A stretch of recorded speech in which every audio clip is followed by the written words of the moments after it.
பள்ளி இன்றைக்கு கொண்டாடி கொண்டிருக்கின்ற 26வது கலை பண்பாட்டு விழாவை சிறப்பித்துக் கொண்டிருக்கின்ற மேடையிலே இருக்கிற அனைத்து பெரியவர்களே, அரங்கத்திலே இருக்கிற அன்பான பெற்றோர்களே, குழந்தைகளே, ஆசிரியர் பெருமக்களே, ஆசிரியர் அல்லாத ஏனைய பணியாளர்களே, அத்தனை பேருக்கும் என்னுடைய பணிவன்பு கலந்த வணக்கங்கள். இப்பதான் லேசா கை தட்டவே ஆரம்பிச்சிருக்கீங்க. கும்மிடி பூண்டிக்காரங்க இவ்வளவு கம்மியா கை தட்டுவாங்கன்னு எனக்கு தெரியாது.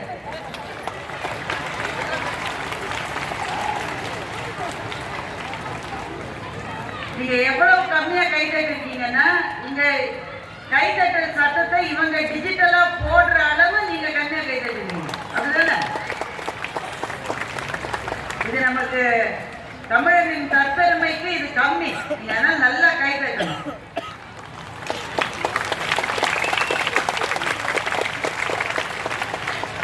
அன்பானவர்களே, முதலிலே இந்த மேடையில்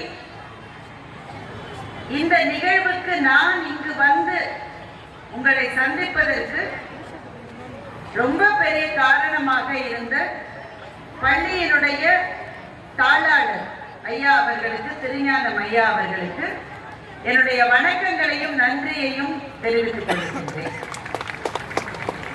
பார்த்தீங்களா, திரும்ப சுதி கம்மியா போச்சு. ஆறுகளி உலகத்து மக்களுக்கெல்லாம் போதலில் சிறந்தன்று ஒழுக்கமுடைமை அப்படின்ற அருமையான பழந்தமிழ் பாடலை அவர் இந்த மேடையிலே சொன்ன போது நான் அப்படி நிமிர்ந்து அவரை பார்த்தேன். அவ்வளவு அருமையாக பேசுகிற ஒரு தாளாளர் இந்த பள்ளிக்கு கிடைத்திருக்கிறார். பொதுவா நிகழ்ச்சிக்கு எங்களை மாதிரியான பேச்சாளர்களை கூப்பிடுறவங்க 2 வெரைட்டி இருப்பாங்க. சில பேர் கூப்பிட்டு அப்புறம் நம்ம சட்டையே பண்ண மாட்டாங்க. நமக்கே ப்ரோக்ராம் இருக்கா இல்லையான்னு சந்தேகம் வந்துடும். சில பேர் என்ன பண்ணுவாங்க, ஓயாம 5 நிமிஷத்துக்கு ஒரு தடவை ரிமைண்டர் கொடுத்துட்டே இருப்பாங்க, வந்துடுவீங்கல்ல வந்துடுவீங்கல்ல. 2மே நமக்கு கஷ்டம். ஐயா இந்த பள்ளியினுடைய தாளாளர் என்னன்னா, எவ்வளவு தூரம் அழைக்க வேண்டுமோ அவ்வளவுதான் அழைப்பார். அது எந்த விதத்திலும் நமக்கு தொந்தரவு மாதிரி இருக்காது. அது நம்ம கூப்பிடாமலே விட்டுட்டாங்க, நம்ம ப்ரோக்ராம்ல இருக்கோமா இல்லையா சந்தேகம் வராத அளவு இங்க வந்து பார்த்த பிறகுதான் எனக்கு தெரிந்தது. எனக்கு அவர் இங்கே வைத்திருக்கிற அந்த போஸ்டர்ஸ பார்த்தா, ஐயோ எங்க வீட்டுக்காரரை கூட்டிட்டு வராம வந்துட்டோமே என்று தோன்றுகிற அளவு ரொம்ப நல்ல படங்களை, எனக்கு கூட அந்த படம் கொடுக்குமா, இந்த படம் எண்டியம்மா.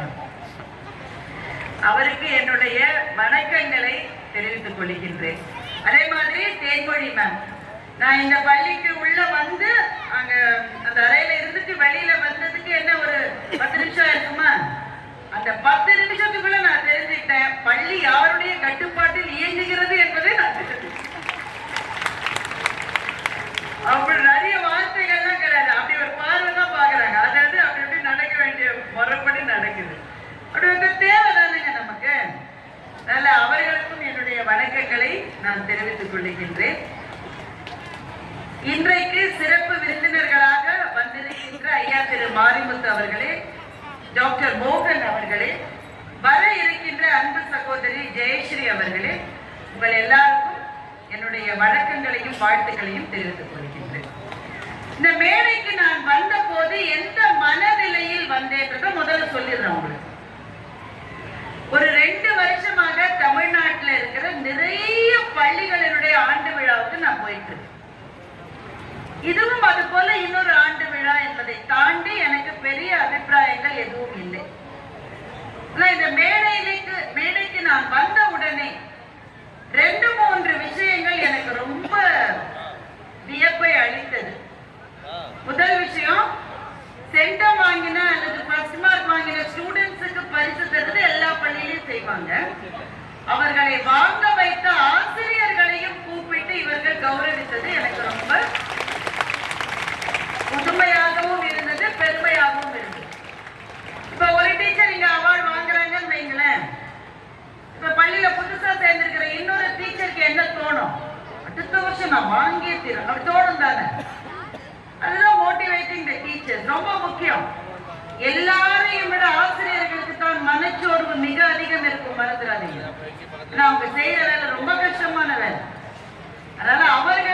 பள்ளி நிர்வாகம் ஊக்குவித்ததை நான் இங்கே கவனித்து மகிழ்ந்தேன். இரண்டாவது விஷயம் எனக்கு புதுமையா இருந்தது. அதிக மார்க் வாங்குறவங்கள அந்த ஸ்டூடெண்ட்ஸை என்கரேஜ் பண்ணோம், மார்க் வாங்க வைக்கணும். ஆனா இங்கே ஆண்டு அறிக்கை படிக்கப்பட்ட போது சிலம்பத்திலிருந்து ஆரம்பித்து பிற மொழிகளிலிருந்து ஸ்போர்ட்ஸ்ல இருந்து எல்லாத்துக்குமே இந்த பள்ளி பெரிய அளவிலே முக்கியத்துவம் கொடுக்கிறார்கள் என்பதை தெரிந்து கொண்டேன். அவங்க வைக்கிற பெயர்களே ரொம்ப அழகா இருந்தது. எல்லா ஸ்கூல்ஸ்லயுமே ஸ்போர்ட்ஸுக்கு 2-3 கிளப் இருக்கும். பெரும்பாலும் ஒன்னு ப்ளூ, ஒன்னு ரெட், ஒன்னு எல்லோ, அப்படிதான் பேர் வைப்பாங்க. இவங்க என்ன பேர் வச்சிருக்காங்கன்னு பாத்தீங்களா? வஉசி குழுன்னு வச்சிருக்காங்க. அப்புறம் கட்டபொம்மன், யாரெல்லாம் கூட்டிட்டு வந்திருக்காங்க பாருங்க. கட்டபொம்மனிலிருந்து வஉசியிலிருந்து நேதாஜி வரை குழுக்களுக்கு பேர் வைத்திருக்கிறார்கள். அதே மாதிரி ஒவ்வொரு கிளப்பையும் திருவள்ளுவர் தமிழ் அமைப்பு, Tagore English club, Ramanujan math club, CV. Raman science club, Rajaraja Cholan history club,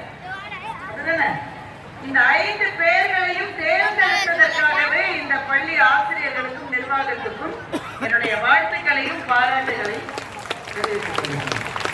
அழகா தேர்ந்தெடுத்து வச்சிருக்காங்க. எல்லாவற்றையும் விட எனக்கு பெரும் மகிழ்ச்சி தந்த ஒரு விஷயம் இந்த மேடையிலே நடந்தது. வழக்கமாக வருகிறவர்களை வரவேற்கிறவர்கள் என்ன சொல்லுவார்கள்னா, அவங்க வந்திருக்காங்க வணக்கம், இவங்க வந்திருக்காங்க வணக்கம், அந்த மாதிரிதான் சொல்லுவாங்க. அதுக்கு மேல நம்ம எதிர்பார்க்க மாட்டோம். ஆனா இங்கே வரவேற்புரை நல்கிய ஞானதீபன், டாக்டர் ஞானதீபன் அவர் பேசுகிற போது உண்மையிலேயே நான் கண்கலங்கி விட்டேன். ஒரு வரவேற்புரையை கேட்டு நான் கண்கலங்கியது வரலாற்றிலேயே இல்லை. சில பேருக்கு தாங்க அப்படி பேர் அமையும். ஞானதீபன், அந்த தம்பிக்கு அமைந்த பேர் அவ்வளவு பொருத்தமான ஒரு பேர். ஞானம் இருக்கிற சந்தேகம் இல்லை, ஏன்னா தம்பியை டாக்டரா இருக்காங்க. தீபன் பேர் வச்சிருக்காங்க. ஒரு தீபத்தினுடைய மிக முக்கியமான வேலை என்ன தெரியுமா? ஒளி தருவது மாத்திரம் அல்ல, ஒரு தீபம் பல்லாயிரக்கணக்கான தீபங்களை ஏற்ற முடியும். அப்படித்தான் அந்த தம்பியும் வருங்காலத்தில் இருப்பார் என்று நான் நினைக்கின்றேன். இப்பதான் மேடம் வர்றாங்கன்னு நினைக்கிறேன். எனக்கு கூட இப்படிதான் பேண்ட் எல்லாம் கூப்பிட்டாங்க. எங்க கல்யாணத்துக்கு கூட பேண்ட் இருக்கு. எனக்கு இங்கதான் இவ்வளவு பெரிய பேண்ட் வச்சு எனக்கு வரவேற்பெல்லாம் கொடுத்தாங்க. தம்பி பேசுறதுல சில விஷயங்கள் எனக்கு ரொம்ப நெகிழ்ச்சியா இருந்தது. நாங்க பல பேருடைய பேச்சு கேட்கிறோம் தானே. ஒவ்வொரு பேச்சுக்கும் அழுதுட்டு இருந்தா நாங்க என்னைக்கு அப்புறம் அழுகை தொழில் பேசுறது அப்படிலாம் நாங்க எமோஷனலா ஆக மாட்டோம். சில பேர் நான் பேசுறப்போ சொல்லுவாங்க, நீங்க ரொம்ப எமோஷனலா பேசுறீங்களே, இப்பதான் உங்களுக்கு உடம்பு சரியில்லாம இப்பதான் சரியா வந்திருக்கீங்க, எமோஷனை குறைங்க. அவ்வளவுலாம் எமோஷன் இருக்காது. இருக்கிற மாதிரி ஒரு பாவலை, அவ்வளவுதான். அவ்வளவுலாம் எமோட் பண்ணிட்டு பேசவே முடியாது. அது எமோஷனலா இருக்கிற மாதிரி ஒரு பாவனை. ஆனா இன்றைக்கு உண்மையிலேயே நான் கண் கலங்கினேன். ஏன்னா அந்த தம்பி ஒன்று சொன்னாரு, அவர் வயசுல சிறியவர் தான், ஆனா சிறியவர்கள் கூட வாழ்த்தலாம். வாழ்த்த வயதிலே வணங்குகிறோம், அதை நம்பாதீங்க. வாழ்த்துவதற்கு எந்த வயது இருந்தாலும் வாழ்த்த முடியும். ஒரு பட்டிமன்றம் என்றால் அதிலே அசலும் இருக்கிறது, நகலும் இருக்கிறதுன்னு அவர் சொன்னார் பாருங்க. இது 1000ல் ஒரு வார்த்தை. அப்புறமா ஒண்ணு சொன்னாரு, நீங்க கவனிச்சீங்களா இல்லையாங்க? அவர் என்ன சொன்னார்னா, முதல்ல அசல் வரும், அதுக்கு பிறகு பல நகல்கள் வரும். இந்த பல நகல்கள் வருகிற போது சில சமயம் அசலையே மறைக்கிற அளவுக்கு நகல் இருக்கும். இல்லைன்னா அந்த அசல் irrelevant ஆகி நகல் மட்டும்தான் இருக்கும். ஆனால் அப்படி இல்லாமல் 30 ஆண்டுகளாக அசல் மாத்திரமே கோலோச்சு வருகிற பட்டிமன்றத்தை சாலமன் பாப்பையா அவர்களினுடைய குழு அமைத்திருக்கிறதுன்னு அவர் சொன்னார். எனக்கு ரொம்ப பிடிச்சது. பல நாள் மனசுல இருந்தது, அதை நாமே சொல்ல முடியாது. இன்னொருவர் மிகச்சரியாக அதை சொல்லுகிற போது நமக்கு அது இமோஷனலா கனெக்ட் ஆகுது. அந்த தம்பி பேசுறப்போ எனக்கு அப்படிதான் இருந்தது. எங்க ஐயாவும் ராஜா சாரும் நானுமா இருக்கிற எங்க பட்டிமன்றம் என்றைக்கும் அப்படியே இருக்க வேண்டும் என்று அவர் சொன்னதை ஒரு பிரார்த்தனையாகவும் ஒரு வாழ்த்தாகவும் நான் எடுத்துக்கொண்டு அந்த தம்பிக்கு நன்றி தெரிவிக்கிறேன். ஏன்னா ஒரு கலைஞனுடைய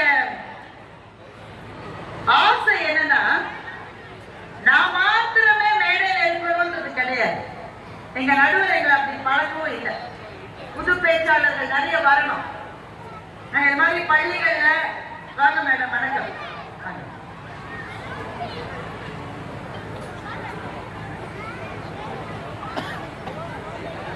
அவங்க மேடம் ஜெயஸ்ரீ அவர்களுக்கும் உங்கள் சார்பில் ஒரு கைத்தட்டலோடு அவங்க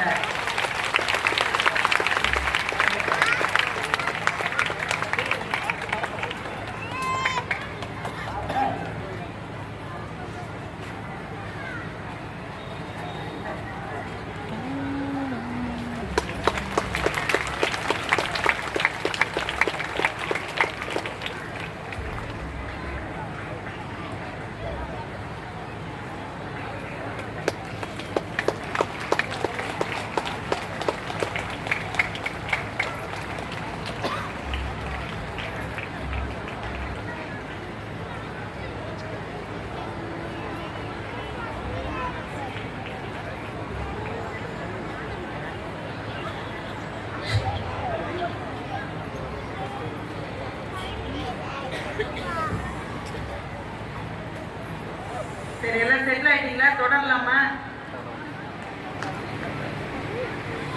அந்த தம்பி பேசுறத பத்தி சொல்லிக்கிறேன், அதை முடிச்சிடுறேன். ஒரு பேச்சாளருக்கு என்ன விருப்பம் இருக்குன்னா, நிறைய பேர் வரணும்னு விரும்புறவங்க தான் நல்ல பேச்சாளர்கள். எங்க நடுவர் அப்படித்தான் எங்களெல்லாம் பழக்கப்படுத்திட்டு, அவருக்கு மாத்திரம் கைதட்டல் கிடைக்கணும்னு அவர் ஒரு நாளும் நினைக்க மாட்டார். மொத்த பட்டிமன்றத்தில் பேசுற ஒவ்வொருவருக்கும் கைதட்டல் கிடைக்கணும்னு தான் அவர் நினைப்பார். ஆனா என்ன பிரச்சனைனா, சில சமயம் சில பட்டிமன்றங்கள் பார்க்கிற போது எங்களுக்கே கொஞ்சம் பயமா இருக்கு. ஏன்னா இப்ப பட்டிமன்றத்துல டான்ஸ் ஆடுறாங்க, பாட்டு பாடுறாங்க.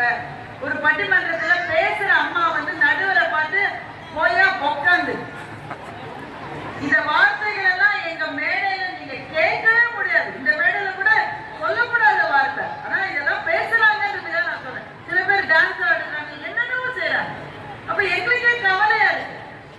சில சமயம் நகல்களினுடைய வெளிச்சம் அசலின் வெளிச்சத்தை அழித்து விடுமோ என்று எங்க மனசுலயே ஒரு சின்ன கவலை வந்திருக்கிற இந்த நேரத்தில் அதை நாங்க தம்பிட்ட நான் ஒண்ணு ஷேர் பண்ணி இப்பதான் நான் அவரை பார்க்கிறேன்.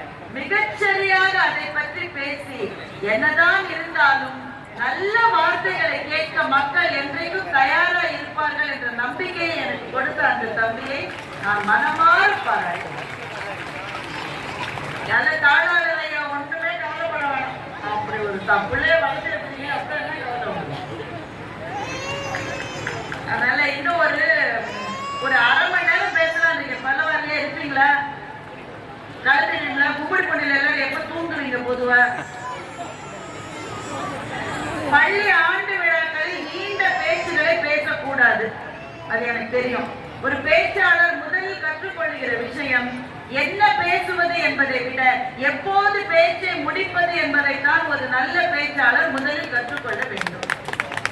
நீங்க பெரும்பாலும் பெற்றோர்கள் வந்திருக்கீங்க, எதுக்கு வந்திருக்கீங்கன்னா இந்த பிள்ளை எல்லாம் இங்க டான்ஸ் ஆட போதாம காலையில 10 மணிக்கே வந்திருக்குமே எல்லாம் பத்தியா? காலையில டீச்சர் சொல்லிருப்பாங்க, you must come here exactly at 10 o'clock. ஒரு நிமிஷம் லேட்டா வந்து சேர்க்க மாட்டேன்னு இருப்பாங்களே, தெரியும்.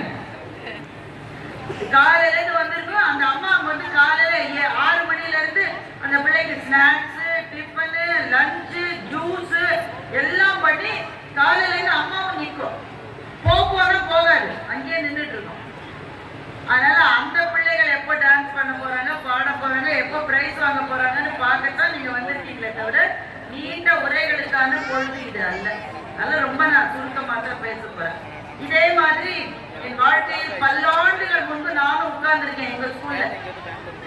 என்ன எங்க ஸ்கூல்ல ஒரு டான்ஸ்ல கூட சேர்க்க மாட்டேன், ஒரு டிராமாலே எனக்கு சேர்க்க மாட்டேன். வருஷம் வருஷம் ஆனுவல் டே வரும். நானும் தைரியத்தை வர வைத்து கொண்டு டீச்சர்கிட்ட போய் ஆனுவல் டே பசங்களே காணும் இருக்காங்களா? பசங்க ஓரஞ்சாரமா உட்காந்துருக்காங்களா? ஏன்னா ஆனுவல் டே எல்லாரையோட சந்தோஷப்படுறது பசங்க தான். ஏன்னா ஒரு மாசம் கிளாஸ் நடக்காது. ஒவ்வொரு டீச்சரும் ஒவ்வொன்றுக்கு இன்சார்ஜ் போட்டுருக்காங்க, அப்படிதானே? உடனே அந்தந்த டீச்சர் அதை கவனிக்க பேர் கிளாஸ் நடக்காது. ஒட்டு குஷியா இருப்பேன் நான். ஏன்னா என்ன ஒரு டான்ஸ்லயும் சேர்க்க மாட்டாங்க, கிளாஸ் நடந்துட்டே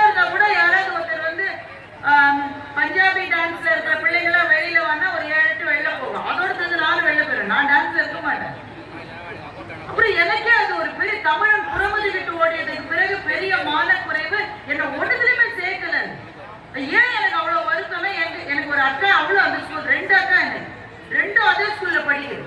இந்த உலகத்திலேயே கஷ்டமான விஷயம் என்னன்னா, அக்காக்களோ அண்ணாக்களோ படிக்கிற ஸ்கூல்ல நாமும் படிக்கிறது தான் இந்த உலகத்திலேயே ரொம்ப கஷ்டமான விஷயம். அதுவும் இந்த முதல்ல பிறகுற பிள்ளைலாம் நல்லா படிக்கிட்டு கிளாஸ்ல பேசாம ஒழுக்கமா இருக்கு. 2-3 பிறகுதான் வாய் ஜாஸ்தியா இருக்கு. எங்க வீட்டுல நான் 3வது பிள்ளை. கடவுள் என்னை ஏன் படைத்தார்? பேசுறதுக்காக படைத்தார். நான் 2ஆம் கிளாஸ்ல 3ஆம் கிளாஸ்ல எனக்கு யார் இப்படி மைக்கெல்லாம் கொடுப்பாங்க? அதனால நான் பக்கத்துல இருக்கிற பிள்ளைகிட்ட தான் பேச முடியும். வேற எங்க நான் பேசுவேன்? அது என்னவோ எங்க டீச்சர்ஸ் பிடிக்கவே பிடிக்காது. You get you stand. உடனே நாம என்ன பண்ணிருப்போம், முன்னாடி இருக்கிற பிள்ளையோட தலையோட நம்ம தலையை அட்ஜஸ்ட் பண்ணிட்டு இருப்போம். ஆனா நம்ம வெளியில தெரியக்கூடாது. ஆனா டீச்சர்ஸ்க்கு பார்வை நல்ல கூர்மையா இருக்கு எப்பவுமே. அப்போ எந்திரிச்சு அப்ப என்ன கேட்கணும், நீ ஏன் பேசின, பக்கத்துல இருக்கிற பிள்ளைகிட்ட ஏன் நீ டிஸ்டர்ப் அப்படிதானே கேட்கணும். அப்படி கேட்கணும். ஹேமாவோட தங்கிய ஹேமா தான் எங்க அக்கா. அவன் கிளாஸ்ல பேசவே மாட்டான். அதுக்கு நான் என்ன செய்யறது? அதனாலயே என்னை பழி வாங்குற மாதிரி ஒரு டான்ஸ்ல என்ன சேர்க்க மாட்டேன். எங்க அக்கா எல்லா டான்ஸ்ல இருப்பா, டிராமால இருப்பா, பிரைஸ். இது இந்த ஒரு பாப்பா ரொம்ப அழகா ஹெல்ப் பண்ணிட்டு பாருங்க பரிசெல்லாம் கொடுக்கறதுக்கு. நல்ல சிரிச்ச முகத்தோட நல்ல ட்ரெயின் பண்ணிருக்காங்க. நல்ல கை தட்டுறாங்க. அதே மாதிரி என்ட்ரி பண்றவங்களும் ரொம்ப நல்லா. ஒரு பள்ளி நல்லா நடக்கிறதுன்றதுக்கு இதெல்லாம் சில அறிகுறிகள். சில பள்ளி நிகழ்ச்சிகளை பரிசு கொடுக்க என்ன கூப்பிடுவாங்க. நான் இங்கே சொல்லிட்டேன், நான் 20 பரிசு தான் கொடுப்பேன். ஏன் சொன்ன அவ்வளவு வருத்தப்படல, ஏன் கம்மியா கொடுவேன்? அவ்வளவு அனுபவம் எனக்கு. சில பள்ளியில நீங்க பரிசு கொடுக்கணும் நம்ம பெருமையா கொடுக்குறோமே. 350 பரிசு இருக்கும். 350 பரிசு கொடுக்கறது பிரச்சனை இல்லை. ஏன் தெரியுமா பிரச்சனை? இங்க ஒரு டீச்சர் அம்மா லிஸ்ட் படிப்பாங்க. அந்த டீச்சர் அம்மா கருமமே கண்ணா எல்லாரும் படிச்சுட்டே போகும். இந்த முதல் பிள்ளை எல்கேஜி பிள்ளை தான் வந்திருக்கு. இன்னும் +2 மட்டும் இருக்கு. எல்கேஜி பிள்ளை 3வது பிள்ளை வரும்போதே கன்ஃபியூஷன் ஆயிடுச்சு. என்ன கன்ஃபியூஷனா, அந்த பிள்ளையோட ஷீல்டு இன்னொரு பிள்ளைக்கு போயிடும். டீச்சர் அப்புறம் மாத்திக்கலாம். அதெல்லாம் நாம படிச்ச காலத்துல நாம அசைல டீச்சர் பேச கேட்டோம். இந்த பிள்ளை கேட்கும், திஸ் இஸ் நாட் மைன். எங்க அம்மா வந்து இது தப்பான ஷீல்டை வாங்கி போல வீட்டுல சேர்க்க மாட்டோம், அங்கேயே உட்காந்துருக்கு. இந்த ஷீல்டெல்லாம் மாத்தி கொடுத்து அந்த கன்ஃபியூஷனை பத்தி இந்த டீச்சர் திரும்பியே பார்க்காம அதுக்குள்ள 7ஆம் கிளாஸ் மட்டும் போயிடுச்சு. இன்னும் எல்கேஜியும் கொடுத்து முடியலம்மா. இவ்வளவு மேடையில போக்குவரத்து நெரிசலாகி இந்த மாதிரி பல அனுபவங்கள் எனக்கு. ஆனா இங்க பரிசுகள் வழங்கியவரை அது ஆசிரியர்களாகட்டும் மாணவர்களாகட்டும் மிகச்சரியாக வந்தார்கள். பரிசு வாங்கிய மாணவர்களும் முகத்தில் ஒரு புன்னகையோடு வந்து நன்றின்னு சொல்லிட்டு போனாங்க. அதெல்லாம் பள்ளி சொல்லிக் கொடுத்தால்தான் வரும். இந்த வாசல்ல வர்ற போது சந்தனம் குங்குமம் பன்னீர் தெளித்த குழந்தைகள் கூட வெல்கம் டு அவர் ஸ்கூல்னு அன்பா சொல்லி வரவே. இதெல்லாம் சொல்லிக் கொடுத்தது பிள்ளைகளுக்கு தெரியும். அதனால ஒரு பள்ளி சிறப்பாக நடக்கிறது என்பதற்கு இதெல்லாம் அறிகுறிகள். இப்ப எங்க கடைக்கு வர திரும்ப நான் போய் கேட்டேன்னு சொல்லி ரொம்ப கேட்டேன். கடைசியில ஒரு டான்ஸ்ல என்ன சேர்த்துட்டாங்க. உடனே நான் ஆடின ஆட்டம் இருக்கேன். வீட்டுக்கு போய் எங்க அம்மாட்ட பச்சை கலர் பட்டு பாவாடை, அதுக்கான சட்டை, அப்புறம் சௌரி, அதுக்கப்புறமா ப்ளூ வளையல் தான் எனக்கு வேணும் எல்லாம் சொல்லி எங்க அம்மா பாவம் எல்லாம் வாங்கிட்டு வந்தாங்க. ஆனா ப்ளூ வளையலுக்கு மேல சிவப்பு வளையல் வாங்கிட்டாங்க. நான் ஒத்துட்டு இருப்பேன்னு நினைக்கிறீங்க? எங்க மிஸ் டான்ஸ்ல இருந்து எடுத்துருவாங்க, திரும்ப மாத்திட்டு வா. எங்க அம்மா பாவம் அந்த கடைக்கு போய் அப்பெல்லாம் இப்ப அமேசான் மாதிரி ரிட்டர்ன் பாலிசி எல்லாம் இருக்கிறதுக்கு அப்பெல்லாம் கடையில மாத்த மாட்டாங்க. அவங்க கிட்ட கெஞ்சி கூத்தாடி, வீட்லயும் காசு எல்லாம் ரொம்ப கிடையாது. ஐயோ தயவு செஞ்சு ப்ளூ வளையல கொடுப்பான்னு கேட்டு வாங்கி அந்த முக்கியமான வரலாற்று சிறப்பு மிக்க அந்த நாள் வந்தது. எங்க ஸ்கூல்ல ஆனுவல் டே. அது ஒரு அரசு பள்ளி. அது எங்க தெருவே வந்திருக்கு.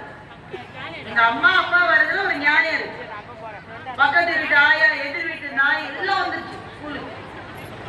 அத்தனை வந்து உட்காந்துருக்கு. ஒவ்வொரு டான்ஸா முடிந்து எல்லாரும் எங்க அம்மா கேட்கறாங்க, பாரதி எப்ப வருவா? இதுவும் அடுத்தது பாரதி எப்ப? கடைசி ஒவ்வொன்னா போகுது. நான் வரவே இல்லை. கடைசி ப்ரோக்ராம் ராமாயணம்.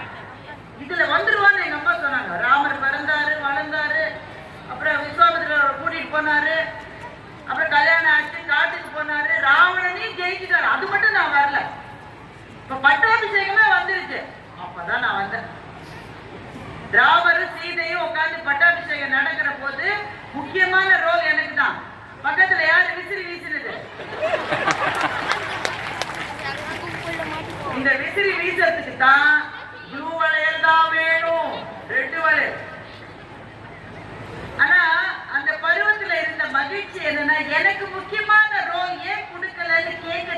குழந்தைகள். நான் அதுல இருக்கேன்ற அந்த ஒரு மகிழ்ச்சியே பிள்ளைகளுக்கு போதுமானது. டீச்சர் கூப்பிட்டு பிளாக் போர்டை தொடர்ந்து சொன்னா கூட பரம சந்தோஷமா இருக்கும். எங்க டீச்சர்லாம் இப்ப இருக்கிற டீச்சர்லாம் அதெல்லாம் பார்த்து சொல்லி பண்ணிடாதீங்க. எங்க டீச்சர்லாம் என்ன கூப்பிட்டு போய் மரத்துல இருந்து ஒரு குச்சியை உடைச்சிக்கலாமா, மட்டும் சந்தோஷமா வேகமா போய் குச்சியை உடைச்சிட்டு வரும். அப்புறம் தான் தெரியும் என்ன அடிக்கிறதுக்காக தான் அதை உடைச்சிட்டு. நீங்க அதெல்லாம் நினைக்காதீங்க, கனவு கூட காணக்கூடாது. ஒரு டீச்சர் கையை ஒசத்திட்டு பையன் சிரிச்சுட்டே சொன்னா, கையெல்லாம் தூங்காதீங்க டீச்சர், நாளைக்கு சன்டேஸ்ல வந்துருவீங்க. அதாவது நான் சொன்னேன், ஆசிரியர்களா இருப்பது இந்த சூழலில் ரொம்ப கஷ்டம். இந்த ஆசிரியர்களுக்கு அதுவும் சென்டம் வாங்க வச்சிருக்கீங்க. பயாலஜில ஒரு மிஸ் சென்டம் வாங்க வச்சிருக்கீங்க. இப்படித்தான் செய்யறீங்க. எக்கனாமிக்ஸ்ல சென்டம் வாங்க வச்சு, அடுத்த முறை ஆண்டு விழா நடக்கிற போது தமிழ் இங்கிலீஷ்ல கூட சென்டம் வாங்க வச்சிருவாங்க.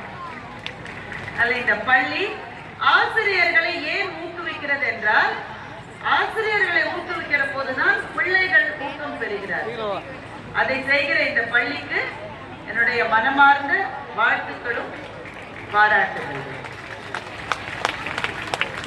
உங்களுடைய தாளாளர் பேசுற போது சொன்னாரு, ரெண்டு விஷயம் நான் இங்க கவனிச்ச விஷயத்துல தான் நான் இப்ப பேசிக்கிட்டே வரேன். ரெண்டு விஷயம் சொன்னாரு.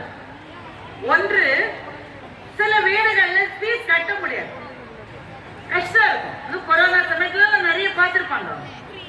கட்ட முடியாதுன்னாக்க கட்டிடுங்கன்னு சொல்லிட்டு +2 மட்டும் அந்த பிள்ளைய கொண்டு பரிசு எழுத வைப்போமே தவிர பள்ளியிலிருந்து நிறுத்த மாட்டோம் என்று மகாகவி பாரதியினுடைய கவிதை வந்து நினைவுக்கு வந்து, அன்ன சத்திரம் 1000 வைத்தல், ஆலயம் 10,000 நாட்டல், பின்னர் உள்ள தர்மங்கள் யாவும் பெயர் விளங்கி ஒளிர நிறுத்தல், அன்னை யாவிலும் புண்ணியம் கோடி ஆங்கோர் ஏழைக்கு எழுத்தறிவித்தல் என்று மகாகவி பாரதி. அப்போ அதுக்கு எல்லா பெற்றோரும் ஃபீஸ் கட்டாம இருந்தா நீங்க பள்ளியை நடத்த முடியாது. உண்மையிலேயே ஒரு வீட்டுல பிரச்சனைனாலும் அந்த பிள்ளையை விட்டுவிடக் கூடாது என்று நினைக்கிற ஒரு நிர்வாகம், ஒரு பள்ளி தாளாளர் உங்களுக்கு கிடைத்திருக்கிறார். அதனால இங்க இருக்கிற பெற்றோர்களுக்கு என்னுடைய வாழ்த்து. அந்த பிள்ளைகளை அதற்கு பிறகு மருத்துவக் கல்லூரிக்கு கூட படிக்க வைக்க நாங்கள் உதவுகிறோம் என்று அவர் சொன்னார். அது ஒரு நல்ல முயற்சி, அதை பாராட்டுகிறேன். ரெண்டாவது ஒண்ணு கவனிச்சேன், அவங்க ஜெயஸ்ரீ மேடம் இருக்காங்க, இருந்தாலும் இதை நான் சொல்றேன். நிறைய பள்ளிக்கு நான் போயிருக்கேன். என் வாழ்க்கையிலே முதல் முறையாக ஒரு பள்ளியினுடைய வாசலில் மது அறிந்து விட்டு வருகிறவர்கள் உள்ளே வரக்கூடாதுன்னு போர்டு வச்ச ஒரே பள்ளி இருக்கு. அந்த போர்டை ஏன் வச்சாங்கல்ல எனக்கு தெரியாது, நான் இந்த பகுதியில் வசிக்கிறவ இல்லை. ஆனா என்னால புரிஞ்சுக்க முடியும் தானே, அப்படிதானேங்க? பெற்றோர்களா இருக்கிற நமக்கெல்லாம் குடல் நடுங்க நாம் எதற்கு பிரார்த்திக்கிறோம்? கொஞ்சம் சீரியஸா பேசிடலாம். இவ்வளவு நேரம் தமாஷா ஜாலியா பேசிட்டோம். குடல் நடுங்க எதற்கு பிரார்த்திக்கிறோம்? ஒரு தலைமுறையில நமக்கு முன்னாடி ஒரு 5 வருஷம் முன்னாடி கூட அப்பா அம்மா எல்லாம் எப்படி இருப்பாங்க? என்னுடைய பிள்ளைகள் இப்ப காலேஜ் முடிச்சு வேலைக்கு போகிற வயசுல இருக்காங்க. ஆனா என்னுடைய பிள்ளைகள் குட்டி குட்டி பிள்ளையா இருந்த போது சில சமயம் தான் நான் ஸ்கூலுக்கு போய் அவங்களை கூட்டிட்டு வர முடியும். ஏன்னா எனக்கு ஆபீஸ்ல வேலை இருக்கும். என்னைக்காவது ஒரு நாள் நான் ஸ்கூல் வாசல்ல நிக்கிற போது பிள்ளைங்க ஓடி வரும். வாசல்ல நிக்கிற பெற்றோர்களுக்கு, அதை அம்மாக்களுக்கு பெரும்பாலும் அப்பாக்கள் நிறைய வர முடியாது, அம்மாக்கள் நிறைய வருவாங்க, இல்ல தாத்தா பாட்டி வருவாங்க. அவங்களுக்கு அதை விட மகிழ்ச்சி எதுவுமே இருக்காது. காலையில நல்ல 2 சடம் போட்டு ரிப்பனை வச்சு, இல்லாட்டா அந்த பிள்ளைக்கு நல்ல தலையை சீவி ஷர்ட் எல்லாம் போட்டு அனுப்பிச்சிருப்பீங்க. திரும்பி வரும்போது அழுக்கு பண்டாரமா வரும். பெரும்பாலும் டிஃபன் பாக்ஸ் தொலைச்சிருப்பான், அப்படித்தானே? வாட்டர் பாட்டில் தொலைக்காத பிள்ளை சரித்திரத்திலே கிடையாது. பென்சில் பேனா எல்லாம் அங்கங்க போட்டுட்டு வருவோம். சின்னதெல்லாம் புக்க பையே வச்சுட்டு வெளியில ஓடி வந்துடும். ஆனா வெளியில ஓடி வர பிள்ளைய பார்ப்பது அவ்வளவு மகிழ்ச்சியா இருக்கும். ஒரு நாள் நான் போய் நிக்கிறேன் என் பொண்ணை கூட்டிட்டு வரதுக்காக. இன்னும் ஸ்கூல் பெல்ல அடிக்கல, நிறைய அம்மாக்கள் நிக்கிறாங்க. அந்த அம்மாக்கள் தினம் வர அம்மாக்கள், நான் எப்பவும் போற அம்மா. இந்த அம்மாக்கள் எல்லாம் பேசிக்குது, எல்லாம் ஒரே கிளாஸ் பிள்ளையோட அம்மா. ஒரு அம்மா இன்னொரு அம்மாவை கேக்குது, சாப்டர் 7ல 5Cக்கு என்னப்பா ஆன்சர்? 5Cக்கு என்ன ஆன்சர்னு எனக்கு தெரியாது. அது இல்ல, சாப்டர் 7 எதுன்னு எனக்கு தெரியாது. சில அம்மாக்கள் பிள்ளைகளோட சேர்ந்து படிக்கிறாங்க. அவங்க +2 படிக்கிறப்போ அப்படி படிச்சுட்டு அவங்க ஸ்டேட் ரேங்கே வந்திருப்பாங்க. அப்பெல்லாம் படிக்காம பிள்ளை படிக்கிறப்ப சேர்ந்து படிக்குது. ஒரு நாள் எங்க அலுவலகத்துல ஒரு அம்மா மயக்கம் போட்டு விழுந்து தண்ணியெல்லாம் தெளிச்சு எழுப்பினா, இன்னைக்குதான் +2ல என் பொண்ணுக்கு கெமிஸ்ட்ரி பிராக்டிகல், அவளுக்கு என்ன சால்ட் வந்ததோ இந்த அம்மா மயக்கம் போட்டு விழுந்து.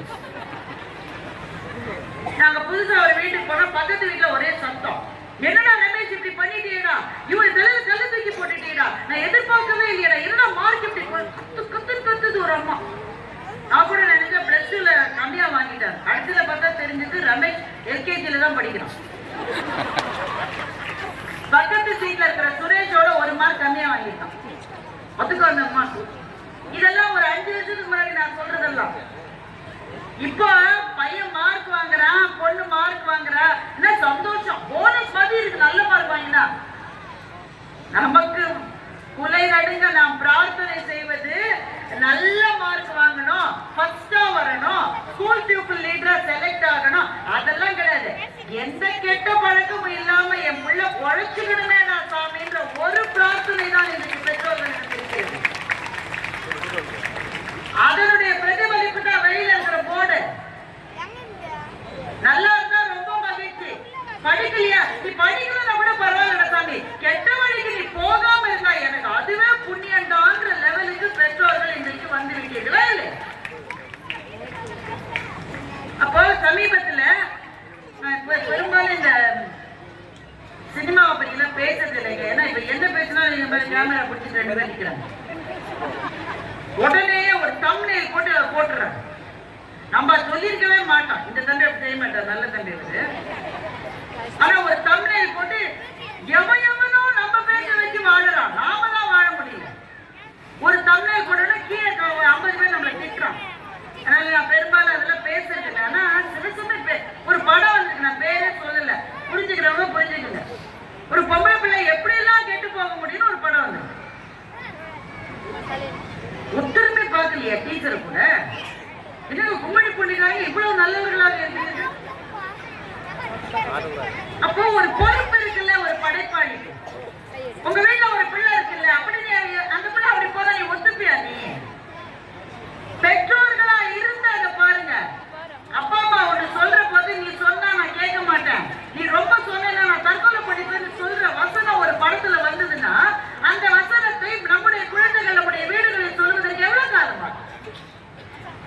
குலை நடுங்க பெற்றோர்கள் வாழ வேண்டிய காலமாக இருக்குது. மேடம் பாக்குற போது எனக்கு நினைவு வந்தது.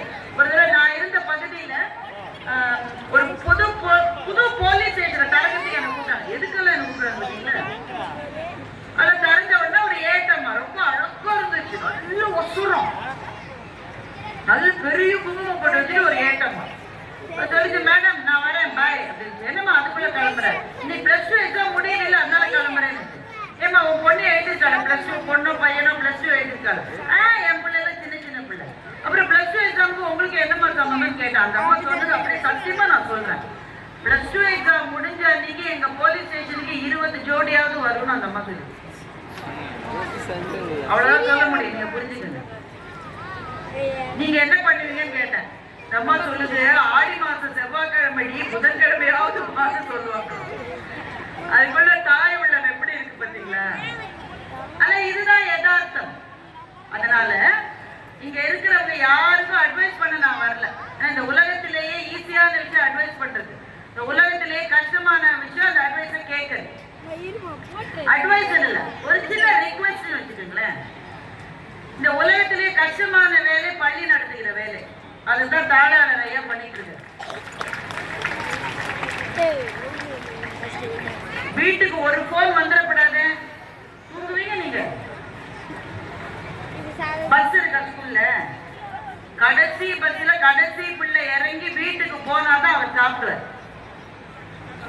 போன பிறகு 2 மணி நேரம் சாப்பிட மாட்டாரோ. அது மட்டும் தேன்மொழி மேடம் சாப்பிடாம இருக்கணும். கடைசி பிள்ளை வீட்டுக்கு போறதுக்கு 5 நிமிஷம் லேட் ஆச்சுன்னு வைங்க. வழக்கமா 4 மணிக்கு போகுன்னு வைங்களேன், 4:30 ஏதோ 4:35 ஆச்சு பிள்ளை போல. அவருக்கு எவ்வளவு பிபி இருக்குன்னு நீங்க நினைக்கிறீங்க? பக்கத்திலே அதுதான் பையனை டாக்டருக்கு படிக்க வச்சு பக்கத்திலே வச்சிருக்க. பள்ளி நடத்துவது எளிதல்ல, பொறுப்பு, அவ்வளவு பொறுப்பு. சுற்றி விஷ வித்துக்கள் இருக்கின்றன, அதிலிருந்து பிள்ளைகளை காப்பாற்றணும்.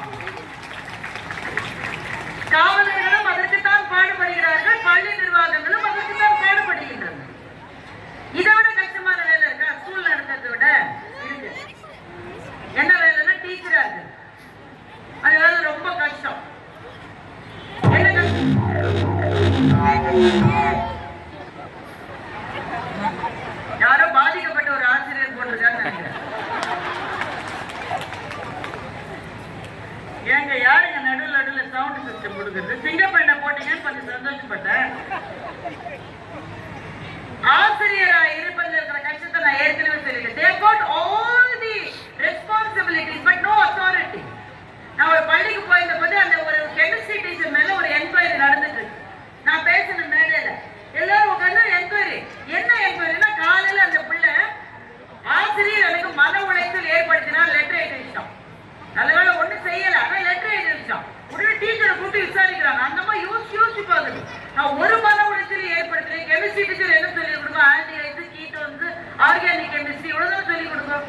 அது மாதிரி நான் ஒண்ணுமே சொல்லலங்குது.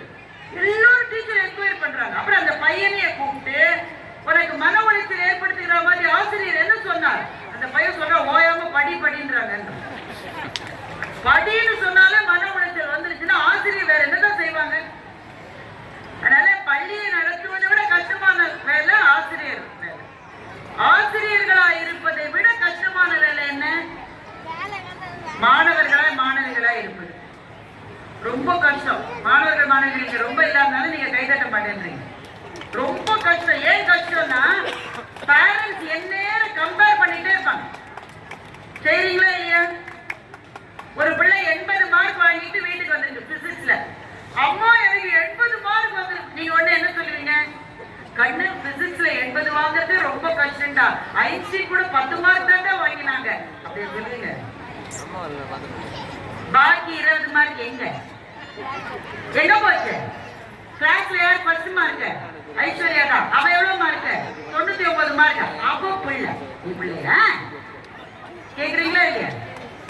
எந்த நம்பிக்கையில பிள்ளைங்களை பார்த்து அவன் மாதிரி இல்ல இவன் மாதிரி இல்லன்னு நம்ம கேட்கறோம் தெரியுமா? பக்கத்து வீட்டு சுரேஷ் மாதிரி ஏன்டா நீ மார்க் வாங்கலன்னு ஒரு அப்பா கேட்கிறாருன்னா எந்த நம்பிக்கையில கேட்கிறாரு? பையன் பதிலுக்கு சுரேஷோட அப்பா சம்பளம் எவ்வளவு உனக்கு தெரியுமா அப்படின்னு கேட்க மாட்டான்ற ஒரே நம்பிக்கை தான். பிள்ளைகளுக்கு ஏன் கஷ்டம்? Constantly compare. அப்புறம் நாமெல்லாம் பிள்ளைகளா இருக்கிற போது நமக்கு டிஸ்ட்ராக்ஷன்ஸே கிடையாது. அந்த தூர்தர்ஷன்ல ஒண்ணு சுத்தி வரும்ல, அது கூட 10 மணிக்கு முடிஞ்சிடும்.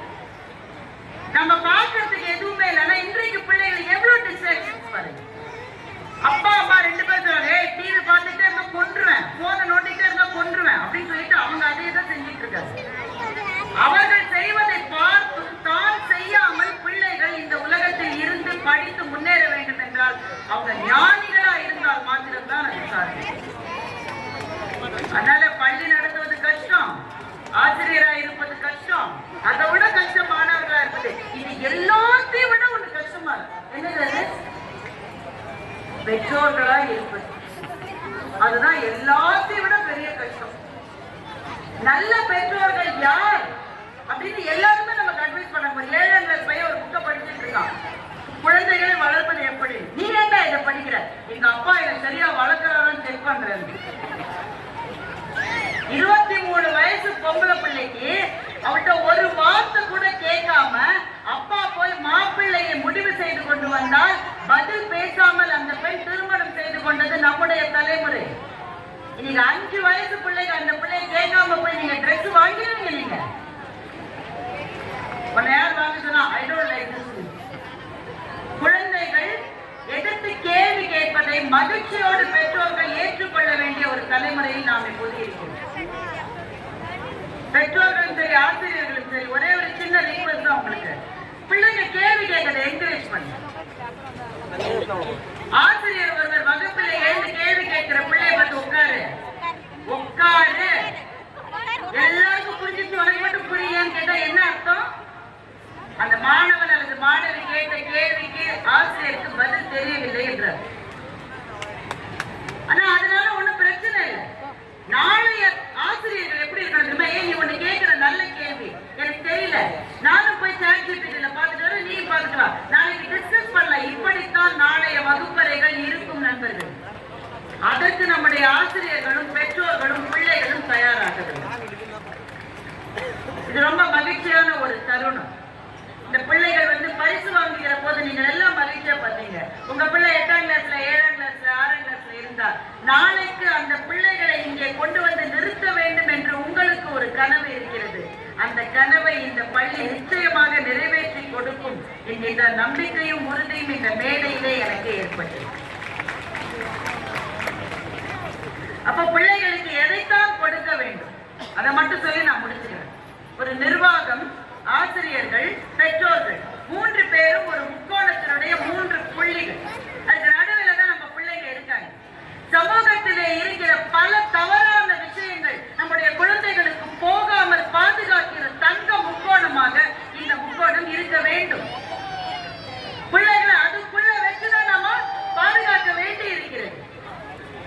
+2 படிக்கிற ஒரு மாணவிக்கு Facebookல 120 நண்பர்கள் இருக்கிறார்கள் என்றால் நாம அக்செப்ட் பண்ணாமல் வேற என்ன செய்ய முடியும்? நம்மால தெரிந்த நண்பர்கள் 4 பேர் 5 பேர் இருப்பாங்க, 10 பேர் கூட இருப்பாங்க. நம்முடைய காலங்களில் நம்ம நண்பர்கள் அத்தனை பேர் வீட்டுக்கு வருவாங்க. ஆனா இன்றைக்கு பிள்ளைகளுக்கு ஃப்ரெண்ட்ஸ் யாருன்னு தெரியாம அப்பா அம்மா இருக்க வேண்டி இருக்கு. இவ்வளவு அச்சங்களுக்கு நடுவில் பிள்ளைகளை வளர்க்கிற போது நீங்கள் உங்கள் பிள்ளைகளுக்கு எதை சொல்லித் தர வேண்டும்? ஒன்னே ஒண்ணுதான். அது என் லைஃப்ல நடந்தது. அதை சொல்லி நான் நிறைவு செய்து கொள்கிறேன். நான் +2 படிக்கிறேன், எழுத வேண்டிய அந்த வருஷம் இதே மாதிரி பிப்ரவரி மாசம், எங்க ஜனவரி மாசம் எங்க அம்மா ஓயாம படி படி படி படி சொல்லிட்டே இருப்பாங்க. அப்ப வந்து படி சொல்லி எரிச்சல் வரும். அதனால நான் படிக்கிறதே நிறுத்திட்டேன். படிக்க மாட்டேன். படி சொல்றியா? படிக்க மாட்டேன். என்ன சொல்லிட்டே இருக்கீங்களா? நான் படிக்க மாட்டேன்.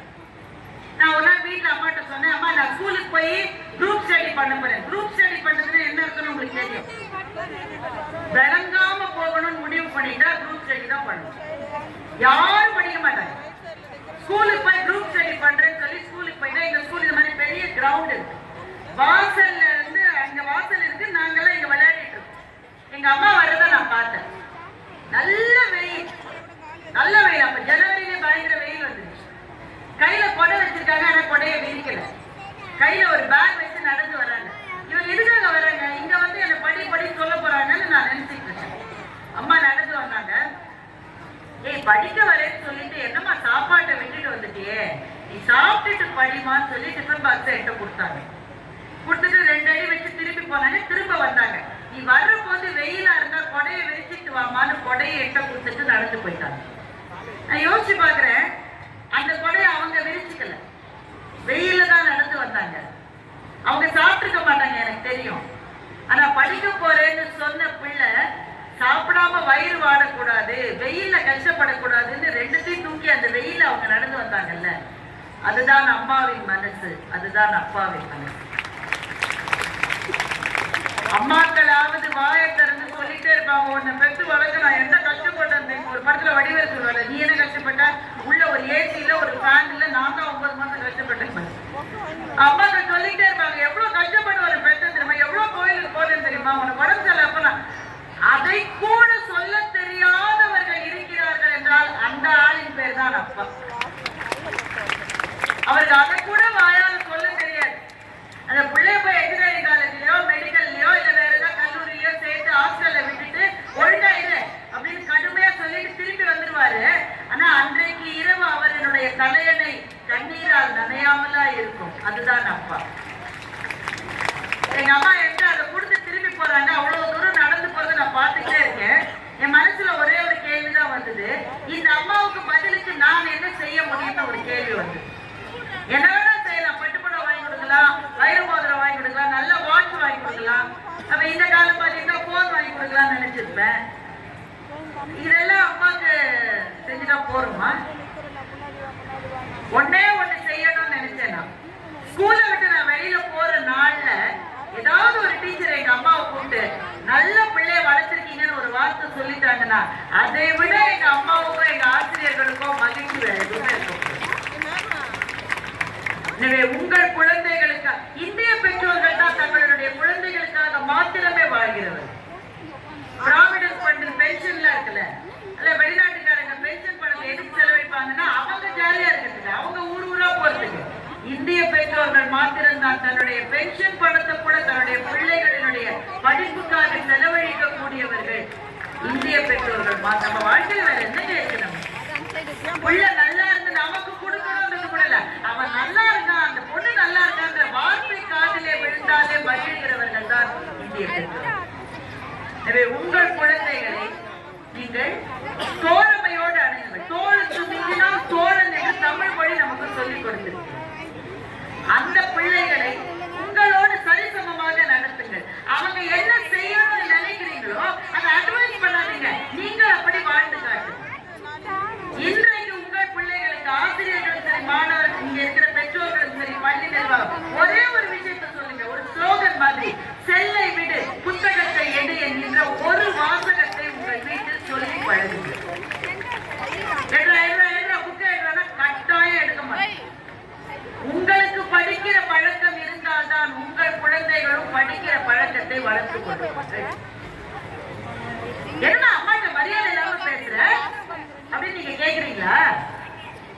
நீங்க உங்க அம்மாட்ட மரியாதையா பேசினா அவன் அவனோட அம்மாட்ட மரியாதையா தான் ஏன்னா சாப்பாட்டை வேஸ்ட் பண்ற அப்படின்னு கேக்குறீங்களா? உங்களுடைய தட்டுல எந்த சாப்பாடும் வேஸ்ட் ஆகலனாக்க அவ வேஸ்ட் பண்ண மாட்டேன். இங்க இருக்கிற ஆண்களுக்கு சொல்லிக்கிறேன், உங்கள் குழந்தைகள் தன்னுடைய அம்மாவை மதிக்க வேண்டும் என்றால் நீங்கள் உங்கள் மனைவிகளை மதித்தால்தான் உங்கள் பிள்ளைகள் அவங்க அம்மாக்களை மதிப்பார்கள். அதையே தான் இங்க இருக்கிற பெண்களுக்கும் நான் சொல்லுகிறேன். உங்கள் கணவர்களை நீங்கள் மரியாதையாக பேசினால்தான் உங்கள் பிள்ளைகள் தங்களுடைய அப்பாக்களை மரியாதையாக பேசுவார்கள். இந்த ஸ்கூல் வாசல்ல போர்டு வச்சிருக்கு, மது அருந்தியவர்கள் உள்ளே வரக்கூடாது. யாருக்காக அந்த போர்டு வச்சிருக்காங்கன்னு எனக்கு தெரியாது. ஆனால் இந்த சமூகம் மது இல்லாத, போதை இல்லாத சமூகமாக வர வேண்டும் என்று சொன்னால் ஒரே ஒரு வழிதான் இருக்கு. தயவு செய்து பள்ளி நிர்வாகத்தையும் ஆசிரியர்களையும் நம்புங்கள் பெற்றோர், நம்புங்க. என் பிள்ளைய அடிச்சுட்டு ஒரு பட்டாளமே கல்வி ஸ்கூலுக்கு வரும். உடனே அந்த டீச்சர் என்ன சொல்றாங்க, அவன் படிக்காத படிக்காத டீச்சர்கள் நினைக்க ஆரம்பித்தால் பிள்ளைகள் எப்படி வளருவார்கள்? எனவே நான் சொன்னது போல பள்ளி நிர்வாகம், பெற்றோர், ஆசிரியர் 3 பேரும் இணைந்து செயலாற்ற வேண்டிய ஒரு காலகட்டம். அரசாங்கம் அதற்கு உதவி செய்ய வேண்டிய ஒரு தருணம் இது. நம்முடைய பிள்ளைகள் நல்லா வருவாங்க, பொறுப்பு தெரிந்தவர்கள், அவர்களுடைய எதிர்காலத்தை இந்த நல்ல பள்ளியின் கையில் கொடுத்திருக்கிறீர்கள். இந்த 26வது ஆண்டு விழாவை கொண்டாடி கொண்டிருக்கிற இந்த பள்ளி ஆலமரம் போல வளர்ந்து அருகு போல பெருகி இன்னும் நூற்றுக்கணக்கான வருடங்கள் மிகச் சிறப்பாக நடக்க வேண்டும் என்ற என்னுடைய வாழ்த்துக்களை இந்த மேடையிலே தெரிவித்துக் கொள்கிறேன். ஐயா மாரிமுத்து போன்றவர்கள், மேடம் காவல்துறையில் இருக்கிற மேடம் போன்றவர்கள், டாக்டர் மோகன் இந்த பள்ளியில பரிசு வாங்குகிற மாணவர்களுக்கு அவங்க அப்பா பேர்ல பரிசை இன்ஸ்டியூட் பண்ணியிருக்காரு. அப்படி சுற்றி இருக்கிறவர்களுடைய பேராதரவோடு நடக்கிற இந்த பள்ளி இன்னும் இன்னும் சிறந்து விளங்க வேண்டும் என்ற என்னுடைய பிரார்த்தனையை இங்கே தெரிவித்துக் கொள்கிறேன். ஆனா அந்த பிரார்த்தனை நிச்சயம் பலிக்கும்னு எனக்கு நல்லா தெரியும். ஏன் தெரியுமா? பள்ளியினுடைய பேரு அப்படிப்பட்ட பேர். கலைமகளினுடைய அருள் பரிபூரணமாக இருக்கிற இந்த பள்ளி கல்வியிலும் கலைகளிலும் சிறந்து ஓக்கட்டும். இங்கே படிக்கிற மாணவ செல்வங்களினுடைய வாழ்க்கை மலரட்டும் என்று சொல்லி இந்த நல்ல வாய்ப்பை எனக்கு கொடுத்ததற்கு நன்றி பாராட்டி முடிக்கிறேன். வணக்கம்.